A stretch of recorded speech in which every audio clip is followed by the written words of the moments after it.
तो आज की क्लास में बच्चों हम इक्विपोटेंशियल सरफेस के बारे में पढ़ेंगे और ये बहुत ही इम्पॉर्टेंट टॉपिक है।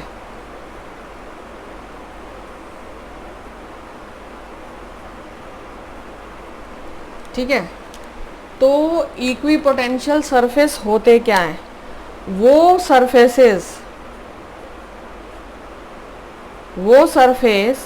जिस पर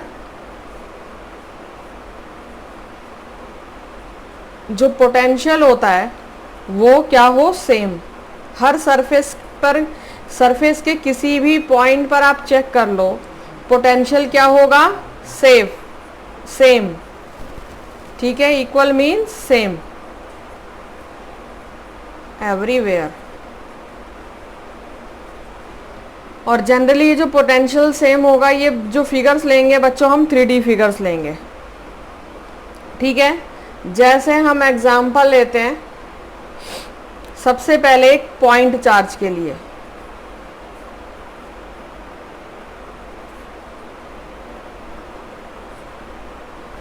ठीक है, क्या करना है आपने, चार्ज को सेंटर बनाइए। ठीक है, चार्ज को सेंटर बना करके आपने क्या कर दिया, एक स्फेयर ड्रॉ कर दिया।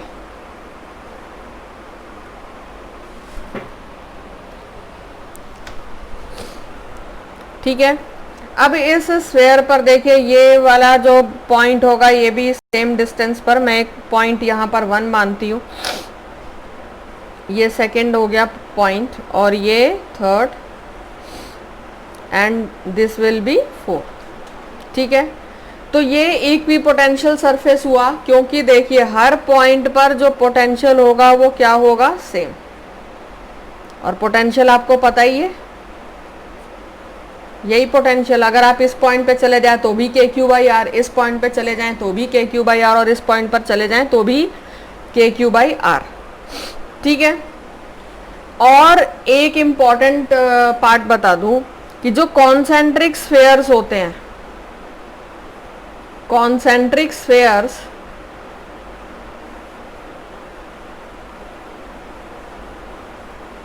with charge as center, with charge at center of spheres are equipotential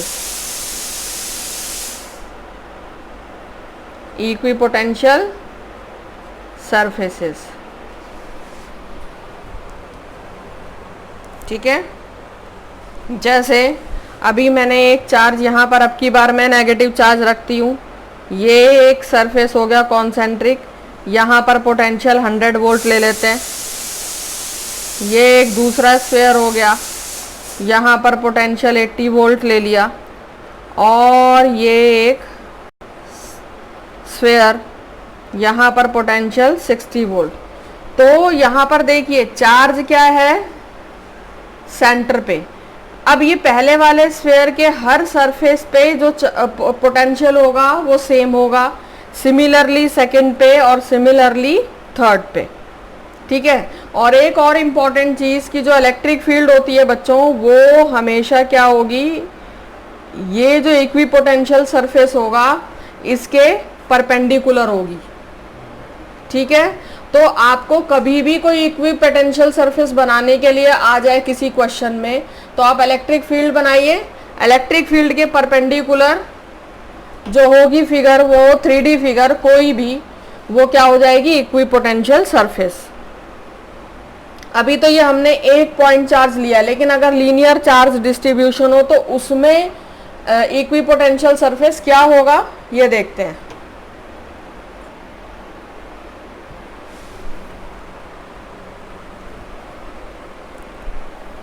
तो यहाँ पर देखिए, ये मैंने क्या बनाया, कॉन्सेंट्रिक शेल्स, और ये पहले वाले शेल पर पोटेंशियल किसी भी पॉइंट पे आप चले जाएं 100 वोल्ट ही रहेगी, सेकंड शेल पर 80 वोल्ट और 60, किसी भी पॉइंट पर, मैं यहाँ चेक करूँ तो 60 वोल्ट, यहाँ चेक करूँ तो 60 वोल्ट। और जो एक और इम्पॉर्टेंट चीज़ है बच्चों, कि जो इलेक्ट्रिक फील्ड होती है, इलेक्ट्रिक फील्ड की डायरेक्शन परपेंडिकुलर होती है इक्विपोटेंशियल सरफेस पर। तो इसलिए आपको कभी भी कोई इक्विपोटेंशियल सरफेस बनाने के लिए आ जाए तो आपने इलेक्ट्रिक फील्ड की डायरेक्शन में परपेंडिकुलर वो इक्विपोटेंशियल सरफेस ड्रॉ कर देना है। तो अब देखिए बच्चों, अगर लीनियर चार्ज डिस्ट्रीब्यूशन हो, ये हो गया लीनियर चार्ज डिस्ट्रीब्यूशन। अब देखिए ये लीनियर चार्ज डिस्ट्रीब्यूशन है, तो जो इलेक्ट्रिक फील्ड होगी, इलेक्ट्रिक फील्ड की डायरेक्शन ये हो जाएगी। तो अब आपको बोला जाए कि इक्विपोटेंशियल सरफेस बनाइए, तो यहाँ पर इलेक्ट्रिक फील्ड के डायरेक्शन में जो इक्विपोटेंशियल सरफेस आएगा वो क्या आ जाएगा? Concentric cylinders. ठीक है, वो डिफरेंट सिलेंडर्स जिनका जो सेंटर होगा वो कहाँ होगा? इस लाइन पे लाई करेगा। ठीक है, ये इक्विपोटेंशियल सरफेसेस हो गए लीनियर चार्ज डिस्ट्रीब्यूशन के। तो इसको, इस पॉइंट को नोट कर लेते हैं कि concentric circle cylinders with linear charge at axis of cylinder are equipotential surface।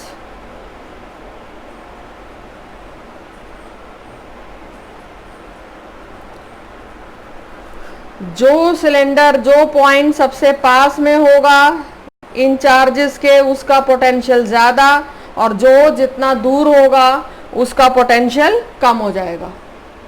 अब आ जाइए बच्चों इक्विपोटेंशियल सरफेसेस की प्रॉपर्टीज पे।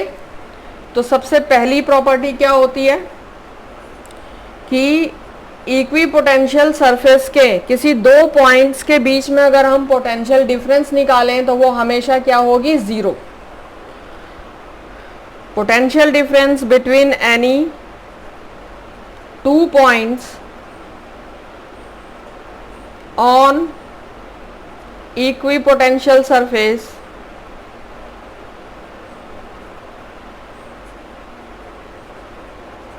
is zero। ठीक है, जैसे कि ये मान लीजिए ये कोई इक्विपोटेंशियल सरफेस है और इस सरफेस पे मैंने, क्योंकि हर जगह पोटेंशियल सेम है, जितना ए पर पोटेंशियल होगा उतना बी पॉइंट पर भी होगा, तो जो पोटेंशियल डिफरेंस होगा इन दोनों पॉइंट्स के बीच में वो क्या हो जाएगा? जीरो। ठीक है, सेकंड पॉइंट बच्चों, no work is done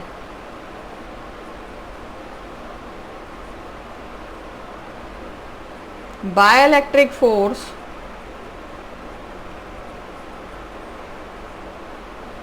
in moving a charge in equipotential surface।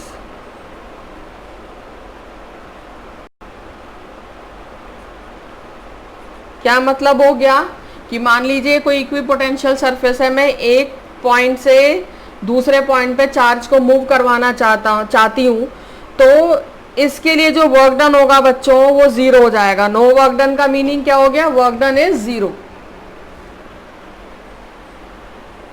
तो ये देखिए क्या होता है हमारा formula, work done by electric force is equals to negative of work done by external force. ठीक है, ये electric force, work done by electric force बच्चों ये क्या होता है? कंजर्वेटिव, है ना। तो यहां पर work done by electric force क्या आ जाएगा? जीरो। क्यों जीरो आ जाएगा? मैंने अभी आपको बताया, जैसे ये देखिए ये एक इक्विपोटेंशियल सरफेस है, ये एक पॉइंट ए हो गया और ये एक पॉइंट बी हो गया। ठीक है, अब इस एक पॉइंट ए से बी पॉइंट पर आपने ये क्यू चार्ज को मूव करवाना है, तो क्या हो जाता है? देखिए formula, V B minus V A is equals to work done by external agent in bringing the charge from B to A upon Q. ये क्या हो जाएगा, क्योंकि इक्विपोटेंशियल सरफेस है तो potential difference zero, so work done by external agent क्या हो गया, जीरो। ठीक है। अगला पॉइंट बहुत ही ज़्यादा इंपॉर्टेंट है कि ये मैंने पहले भी अभी आपको बताया कि the direction of electric field is always perpendicular to equipotential surface.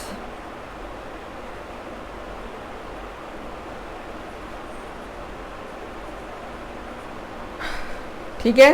तो जैसे अभी ये मैंने इक्विपोटेंशियल सरफेस बनाया, ये ए से बी, ये क्या हुई, डिस्प्लेसमेंट डी आर। तो जो इलेक्ट्रिक फील्ड की डायरेक्शन होगी इस सरफेस के परपेंडिकुलर होगी। ठीक है। जैसे हमने यहाँ पर ये कॉन्सेंट्रिक क्या बनाए थे, शेल्स बनाए थे एक प्लस क्यू चार्ज की वजह से। ये शेल्स क्या थे, इक्विपोटेंशियल, है ना। तो ये इक्विपोटेंशियल सरफेस के इलेक्ट्रिक फील्ड की डायरेक्शन ये हो गई। तो ये देखिए, ये जो इलेक्ट्रिक फील्ड होगी इक्विपोटेंशियल सरफेस के साथ क्या बनाएगी, 90 डिग्री का एंगल, ऐसे। ठीक है। तो अब इसको भी प्रूव कर लेते हैं कि ये 90 डिग्री का एंगल क्यों बनाएगी। आपको बहुत अच्छे से आता है कि इलेक्ट्रिक फील्ड और पोटेंशियल का रिलेशन क्या था, dv is equals to minus E dot D R. ये तो जीरो हो गया क्योंकि सरफेस इलेक्ट्रिक पोटेंशियल है, इक्विपोटेंशियल है। यहाँ क्या आ गया, ई डॉट डी आर, और ये डॉट प्रोडक्ट है बच्चों, तो डॉट प्रोडक्ट क्या होता है, जीरो। तो इसका मतलब क्या हो गया, अगर डॉट प्रोडक्ट देखिए जीरो आ रहा है तो इट मीन्स जो एंगल होगा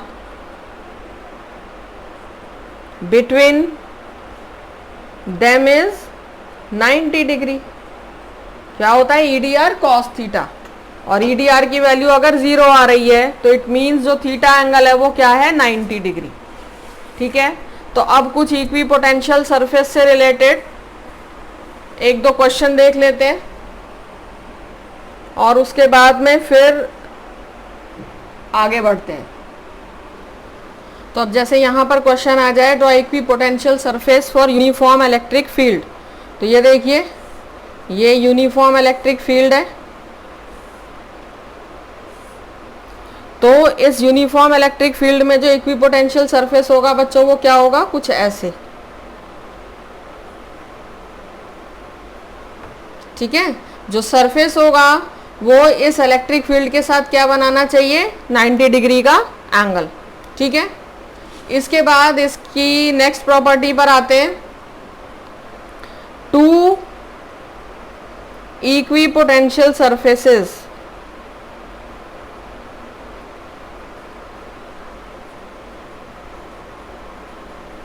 can never intersect each other।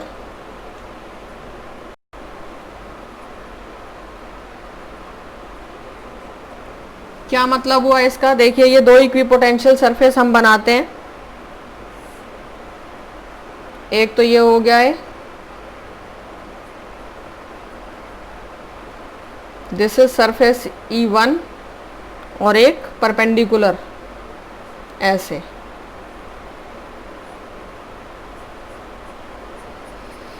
This is surface E2। तो अब देखिए बच्चों, अगर हमने ये सरफेस बनाया, ठीक, तो हम क्या देख रहे हैं, यहाँ पर इलेक्ट्रिक फील्ड की डायरेक्शन ऐसे और ये यहाँ ऐसे।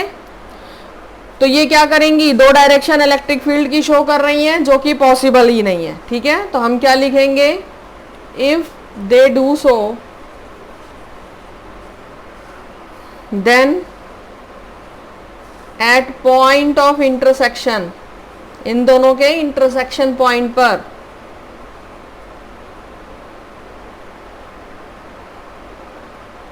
there will be two directions of electric field which is not possible.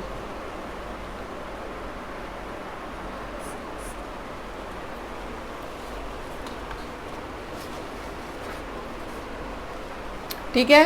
अब अगर आपसे बोला जाए कि electric field due to dipole बनाइए, तो वो कैसे बनाएंगे? तो देखिए, अगर इक्विपोटेंशियल सरफेस आपसे बोला जाए डाइपोल के लिए बनाइए, तो सबसे पहले डाइपोल बना करके बच्चों इलेक्ट्रिक फील्ड की डायरेक्शन आपने बना देनी है जो डाइपोल में होती है। देखिए, ये पॉजिटिव से निकलती हुई फील्ड लाइंस, यहाँ पर नेगेटिव के अंदर आती हुई। अब इन जो लाइंस हैं, ये जो लाइंस हैं, इनके आपने परपेंडिकुलर ये सरफेस बना देना है। तो यहाँ आप क्या देख रहे हैं? कॉन्सेंट्रिक सर्कल्स ही बन रहे हैं। ठीक है, तो ये इक्विपोटेंशियल सरफेस बन जाता है डाइपोल के लिए। तो यहीं पर हमारा जो इक्विपोटेंशियल सरफेस वाला टॉपिक है वो खत्म होता है।